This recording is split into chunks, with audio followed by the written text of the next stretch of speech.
Nobody has it all. Nobody. Not the rich, not the famous, not the beautiful, not even the ones you secretly admire.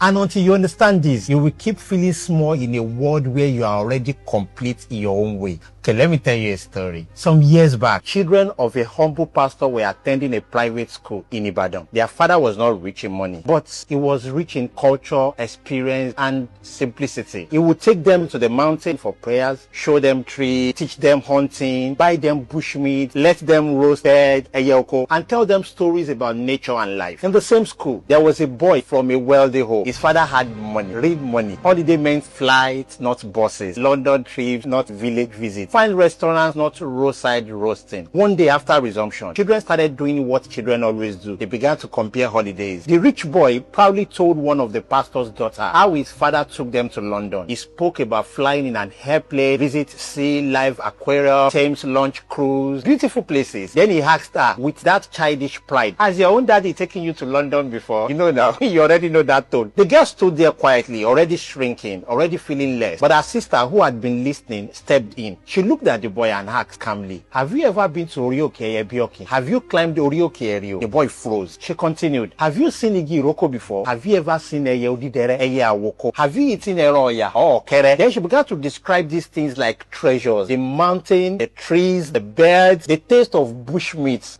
And I'm feeling like eating one. The experience of nature. Something shifted. The same boy who came to oppress suddenly became confused, then emotional. Then he started crying. Yes, crying. Because in his mind, these girls had experienced something deeper, something richer, something he had never seen before. He got home and reported to his parents how his classmates went to better places than London, demanding to go there too. The father was confused. The name he was even mentioning didn't even make sense to him. But the boy insisted. So the next day, the father followed him to class while dropping him off to hear it himself. When the girl explained again, the man just stood there disappointed and amused at the same time. He now turned to his son and tried to explain, "My friend, London is far better than those places. The food you had is better. The experience is bigger." But the boy refused because to him, he had already discovered what he didn't have. At the end, the father had to promise to take him to those mysterious places before the boy could calm down. Now, pause. Look at what just happened. The boy came to intimidate, but he left feeling inferior. The girl had less money, but she had something the boy did not have. That is life. Let me say it again so it enters well. Nobody has it all. The problem is not that you lack. The problem is that you are looking at life from one angle. On social media, you see people traveling abroad, posting fine food, wearing expensive clothes, buying cars, building houses, showing happy families. And quietly, you begin to shrink. But what you don't realize is that they are showing their strength. You are focusing on your weakness. You don't see their struggles. You don't see what they lack. You don't see what they wish they had that you already have. Let me break it down for you. There is someone with money who cannot sleep at night. There is someone with beauty who is battling with deep insecurity. There is someone married who envies your freedom. There is someone abroad who misses the peace you enjoy at home. There is someone with a car who wishes for strength your legs still have. There is someone eating expensive food who has been warned by doctors not to eat half of what you eat freely. That your simple amala and ewedu eating in peace is a luxury to someone on a hospital bed, but you will not see it because it is not posted. History and life keep proving this. While the mighty soldiers of Israel were shaking before Goliath, a small boy named David carried something they did not have: courage, precision, and belief. The palace of Pharaoh was filled with wise men, educated, powerful, respected, yet none of them could interpret a dream. He took a prisoner, Joseph, to solve what power could not. A man driving a Range Rover, rushing to save his dying wife, got struck in a traffic. The wife was saved by an Okada rider. That bike that looks less valuable became the most important thing in that moment. So tell me, who really had an advantage? You may be mocked. They may say you don't have money, no car, no house, no husband, no wife, no children, no connection, no big job. But check well. There is something you have that they don't have. You just refuse to see it. Let me even talk to you directly. If they say they are richer, you have peace of mind. If they fly abroad for treatment, you have sound health. If they have beauty, you have confidence. If they can sing, you can speak. If they have many fans, you have fewer enemies. If they eat shawarma, you eat amala. If they eat cake, you eat akara. You can even argue that Karakara is healthier. Life is not one-sided. Stand in front of the mirror and look at yourself.